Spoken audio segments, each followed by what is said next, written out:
Na-recover naman ng PNP Highway Patrol Group o HPG ang 10 sasakyan na ginamit sa car loan scam ng mga sindikato. Ang kanilang biktima, mga guro sa iba't ibang lugar sa Region 3 at Calabarzon. Nagbabalik si Mar Gabriel.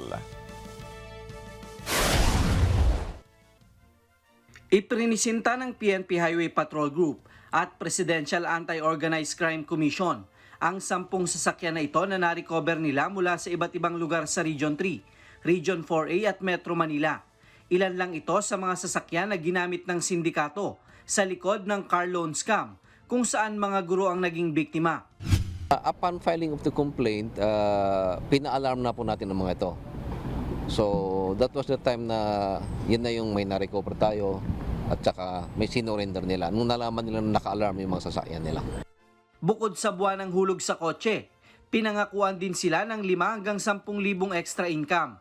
Pero pagkatapos ng ilang buwan, bigla na lang mawawala ang mga sospek kasama ng kotse na inutang sa bangko. So later on, hindi na nababayaran yung sa bangko.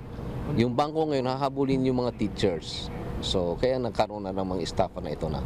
Yung mga guro natin na naging biktima, hindi na sila makapag-isip ng tama, hindi na sila makagawa ng maayos na lesson plan para sa mga estudyante. Kasi ang iniisip nga nila, paano nila babayaran itong utang na ito. So hanggat maaga pa, nananawagan po ako sa mga naging biktima ng car loan scam, hindi lang po sa ating mga guro, na pumunta po sa Highway Patrol Group o sa police station na malapit po sa kanilang mga lugar para po mabigyan po ng kaukulan na aksyon. Ayon sa PAOK, aabot na sa 60 reklamo ang natanggap nila kaugnay sa car loan scam. Talamak daw ang modus na ito sa Pampanga, Bataan, Bulacan, Zambales at Metro Manila. Mar Gabriel para sa Mata ng Agila.